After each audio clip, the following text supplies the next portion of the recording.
Hello, Saji's കിച്ചണിലേക്ക് എല്ലാവർക്കും സ്വാഗതം. ഇന്ന് നല്ലൊരു വെറൈറ്റി സ്നാക്കാണ് കേട്ടോ. ആവിയിൽ പുഴുങ്ങിയെടുക്കുന്നതാണ്. നല്ല സോഫ്റ്റ് പഞ്ഞി പോലെ ഇരിക്കുന്ന ഒരു സ്നാക്ക്. അപ്പോൾ ഇത് തയ്യാറാക്കാനാണെങ്കിൽ ഭയങ്കര എളുപ്പമാണ്. കുട്ടികൾക്ക് വരെ ഇത് തയ്യാറാക്കാം. അടിപൊളി ടേസ്റ്റാണ് കേട്ടോ. പ്രത്യേകം പറയേണ്ടതില്ല, അടിപൊളി ടേസ്റ്റാണ്. പിന്നെ എല്ലാ ചേരുവകളും നല്ല തന്നെയാണ് കേട്ടോ. അതുകൊണ്ട് നമുക്കറിയാം ഇതിൻ്റെ ഫൈനൽ പ്രൊഡക്റ്റിൻ്റെ ആ ഒരു ടേസ്റ്റ് എങ്ങനെയായിരിക്കുന്നത്. അപ്പോൾ ഇത് എങ്ങനെയാണ് തയ്യാറാക്കാൻ നോക്കാം. അപ്പോൾ അതിനായിട്ട് ഞാൻ 2 പീസ് ബ്രെഡാണ് എടുത്തിട്ടുള്ളത്. അപ്പോൾ എൻ്റെ അടുത്ത് ബ്രൗൺ ബ്രെഡ് ആയതുകൊണ്ടാണ് ഈ ഒരു കളർ കേട്ടോ. ഏത് വൈറ്റ് ആയാലും ഒരു കുഴപ്പമില്ല. അപ്പോൾ 2 ബ്രെഡ് എടുത്തിട്ടുണ്ട്. അതിൻ്റെ വക്കൊന്നും കളയേണ്ട ആവശ്യമില്ല. അപ്പോൾ ഒരു മിക്സിയുടെ ജാറിലേക്ക് അതൊന്ന് കഷ്ണങ്ങളാക്കി ഇട്ടിട്ടുണ്ട്. ഇനി അതിലേക്ക് 2 ടേബിൾ സ്പൂൺ പഞ്ചസാര കൂടെ ചേർത്തിട്ട് ഇതുപോലെ ഒന്ന് പൊടിച്ചെടുക്കാം. ഇനി ഇതിലേക്ക് ഒരു മുട്ട ചേർത്ത് കൊടുക്കാം. പിന്നെ ക്രീം ചേർക്കുന്നുണ്ട്. ഫ്രഷ് ക്രീമാണ് ഒരു 2 table spoon, 1.5 to 2 table spoon. Cream ഇല്ലെങ്കിൽ പാൽപ്പൊടി ഉണ്ടെങ്കിൽ അത് ചേർത്താലും നല്ല ടേസ്റ്റ് ആയിരിക്കും. ഒരു 2 ടേബിൾ സ്പൂൺ ചേർക്കാം. പിന്നെ 1/4 കപ്പ് പാലും കൂടെ ചേർത്തിട്ട് നന്നായിട്ട് ഒന്നുകൂടി ഒന്ന് അടിച്ചെടുക്കാം. ഇനി ഇത് ഒരു ബൗളിലേക്ക് മാറ്റാം. അപ്പോൾ ഇതുപോലെ ആയിരിക്കും. അപ്പോൾ ഈ ഒരു കറക്റ്റ് അളവിൽ തയ്യാറാക്കിയാൽ നല്ല സൂപ്പറായിരിക്കും. മെഷർമെൻറ്റ് പ്രത്യേകം ഒന്ന് ശ്രദ്ധിച്ചാൽ മതി. ഇനി ഇതിലേക്ക് ചേർക്കാനുള്ളതാണ്. അപ്പോൾ ഈ ബാറ്റർ കുറച്ച് ലൂസാണല്ലോ. അപ്പോൾ ഇതിലേക്ക് ചേർക്കാനുള്ളതാണ് വറുത്ത റവ. അപ്പോൾ കടയിൽ നിന്നൊക്കെ വറുത്ത റവയായിട്ട് തന്നെയാണ് കിട്ടുന്നത്. അത് 2 ടേബിൾ സ്പൂൺ ചേർത്തിട്ടുണ്ട്. ഇനി അതൊന്ന് മിക്സ് ചെയ്യാം.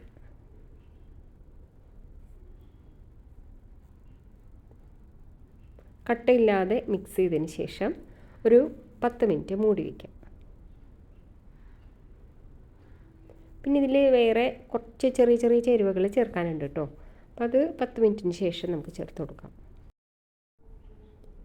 അപ്പോൾ ഇതിനിടയിൽ ഇത് സ്റ്റീം ചെയ്തെടുക്കാനായിട്ട് ഞാനിവിടെ ഇങ്ങനെ ചെറിയ പാത്രങ്ങളാണ് എടുക്കുന്നത്.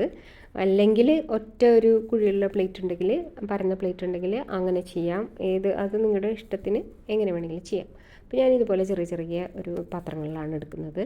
അപ്പോൾ അതിൽ കുറച്ച് നെയ്യൊന്ന് പുരട്ടി കൊടുക്കാം.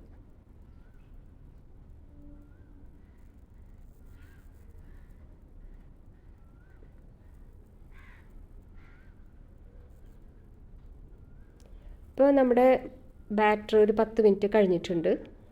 അപ്പോൾ റവയ്ക്കൊന്ന് കുതിർന്ന് കുറച്ചും കൂടെ ഒന്ന് തിക്കായിട്ടുണ്ടാവും. നേരത്തെ കുറച്ച് ലൂസായിരുന്നല്ലോ. ഇതിലേക്കൊരു 1/4 ടീസ്പൂൺ ബേക്കിംഗ് പൗഡർ ചേർത്ത് കൊടുക്കുന്നുണ്ട്.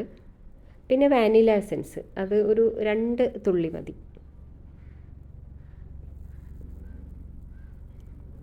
ഒന്ന് മിക്സ് ചെയ്യാം. അപ്പോൾ ഇത് കഴിക്കുമ്പോൾ ഒരു കേക്കിൻ്റെ ഒരു ഫീല് കിട്ടും. കാരണം നമ്മൾ ഈ വാനില എസൻസ് ചേർക്കുന്നത് കൊണ്ട് കേക്ക് പോലെ തോന്നും. പിന്നെ ഒരു നുള്ളുപ്പ്, മധുരം ഒന്ന് ബാലൻസ് ചെയ്യാൻ വേണ്ടിയിട്ടാണ് ഉപ്പ് ചേർക്കുന്നത്. എല്ലാം നന്നായിട്ടൊന്ന് മിക്സ് ചെയ്യാം.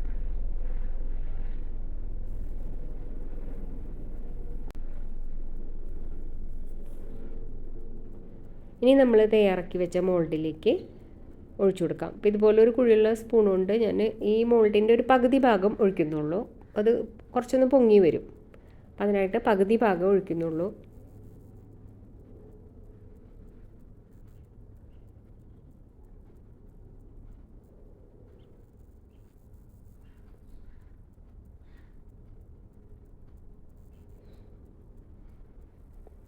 അപ്പോൾ കറക്റ്റ് ഈ 4 പാത്രങ്ങളിലേക്ക് ഒഴിക്കാനുള്ളത് തന്നെയുള്ളൂ.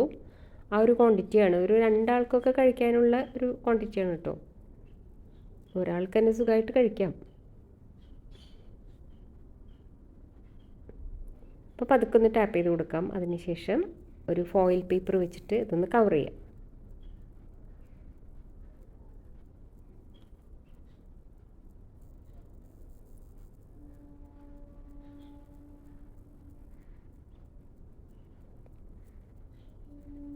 ഇനി ഇത് സ്റ്റീം ചെയ്തെടുക്കാനായിട്ട് ഞാനൊരു സ്റ്റീമർ വെച്ചിട്ടുണ്ട്. അതിലേക്ക് ഈ നമ്മൾ തയ്യാറാക്കി വെച്ചത് വെച്ച് കൊടുക്കാം.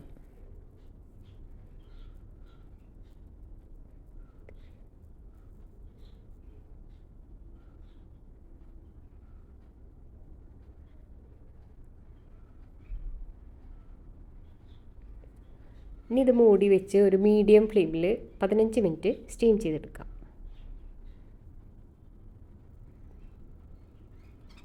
15 മിനിറ്റൊക്കെ കഴിഞ്ഞിട്ടുണ്ട്. ഇനി ഇത് നമുക്കൊന്ന് തുറന്ന് വെക്കാം, അല്ലെങ്കിൽ ആ സ്റ്റീം വീണിട്ട് അത് നനഞ്ഞു പോകും. അപ്പം അതിനായിട്ട് ആ ഫോയിൽ പേപ്പർ ഒന്ന് മാറ്റി വയ്ക്കാം. ഒന്ന് ചൂടാറിയതിന് ശേഷം വേണം ഇത് കമിഴ്ത്തിയിടാനായിട്ട്, അല്ലെങ്കിൽ ചൂടോട് കൂടെ തന്നെ നമ്മൾ കമിഴ്ത്താൻ ശ്രമിച്ചാൽ അത് ഒട്ടിപ്പിടിച്ചിട്ട് ഷേപ്പ് കറക്റ്റായിട്ട് കിട്ടില്ല. അപ്പോൾ കണ്ടോ, മാവ് കുറച്ച് പൊങ്ങി നിൽക്കുന്നുണ്ട്. ഇനി നമുക്കിതൊരു പ്ലേറ്റിലേക്ക് മാറ്റി വയ്ക്കാം. ഇനി ചൂടാറിയതിന് ശേഷം ഒന്ന് കമിഴ്ത്തിയെടുക്കാം. ഇപ്പോൾ ഒരുവിധം ചൂടാറി കഴിഞ്ഞിട്ടുണ്ട്. ഇപ്പോൾ വശങ്ങളൊക്കെ ഒന്ന് വിട്ട് വന്നിട്ടുണ്ട്, എങ്കിലും നല്ല ക്ലീനായിട്ട് വരാൻ വേണ്ടിയിട്ട് ഒരു കത്തി വെച്ചിട്ട് ഒന്ന് സൈഡൊന്ന് ക്ലീനാക്കി കൊടുക്കാം. നന്നായിട്ട് വെന്തിട്ടുണ്ടെങ്കിലാണ് ആ സൈഡൊക്കെ വിട്ട് നിൽക്കുക.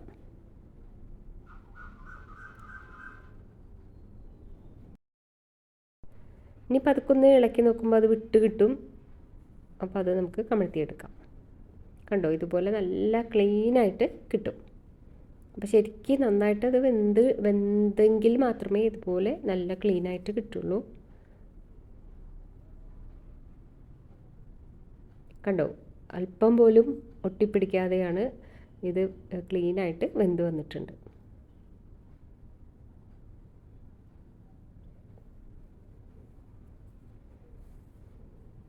ഇത്രയേ ഉള്ളൂ, വളരെ എളുപ്പമല്ലേ?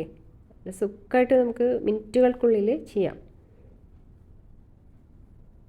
അപ്പോൾ ഇത് ഭയങ്കര എളുപ്പമല്ലേ? അപ്പോൾ ഇത്രയും എളുപ്പത്തിൽ അടിപൊളി ടേസ്റ്റിൽ ഒരു വെറൈറ്റി സ്നാക്ക് നമുക്ക് തയ്യാറാക്കാൻ പറ്റും. അപ്പോൾ ഒരു 10-20 മിനിറ്റ് മതി ശരിക്കും. 15 മിനിറ്റ് സ്റ്റീം ചെയ്യാനും പിന്നെ ഒരു 5 മിനിറ്റ് മതി ബാക്കിയുള്ള പ്രിപ്പറേഷനൊക്കെ. അപ്പോൾ നല്ലൊരു വെറൈറ്റി സ്നാക്ക് നമുക്ക് കഴിക്കാമല്ലോ. അപ്പോൾ ഇത് സേഫായിട്ട് കഴിക്കാം, കാരണം ഇതിൽ ഓയിലൊന്നും ചേരുന്നില്ല, എല്ലാം നല്ല ചേരുവകൾ മാത്രമാണ്. പിന്നെ സ്റ്റീം ചെയ്തെടുക്കുന്നതാണ്. മധുരമാണെങ്കിലും ഭയങ്കര ഓവർ മധുരമൊന്നുമില്ല, വെറും 2 ടേബിൾ സ്പൂൺ ചേർത്തിട്ടുള്ളൂ. ഒരു മീഡിയം മധുരം, എങ്കിലും കഴിക്കാൻ നല്ല ടേസ്റ്റാണ്. അപ്പോൾ തീർച്ചയായിട്ടും ഒന്ന് ട്രൈ ചെയ്ത് നോക്കണം, എന്തായാലും ഇഷ്ടപ്പെടും. അപ്പോൾ ഇഷ്ടപ്പെട്ടാൽ ലൈക്ക് ചെയ്യാൻ മറക്കരുത്. അതുപോലെ എൻ്റെ ചാനൽ ആദ്യമായിട്ടാണ് കാണുന്നതെങ്കിൽ ഒന്ന് സബ്സ്ക്രൈബ് ചെയ്ത് സപ്പോർട്ട് ചെയ്യണം. പിന്നെ നിങ്ങൾക്ക് ഈ റെസിപ്പി ഇഷ്ടപ്പെട്ടെങ്കിൽ നിങ്ങളെ ഇഷ്ടപ്പെട്ടവർക്കൊക്കെ ഒന്ന് ഷെയർ ചെയ്ത് കൊടുക്കണം. കമൻസും നിങ്ങളുടെ ചെയ്തിട്ടുള്ള അഭിപ്രായങ്ങളൊക്കെ ഒന്ന് പറയണം. പിന്നെ ബെല്ലൈക്കണിലെ ഓൾ എന്നുള്ള ഓപ്ഷൻ ചെയ്താൽ ഞാനിടുന്ന വീഡിയോസിൻ്റെ നോട്ടിഫിക്കേഷനൊക്കെ കിട്ടുന്നതായിരിക്കും. താങ്ക്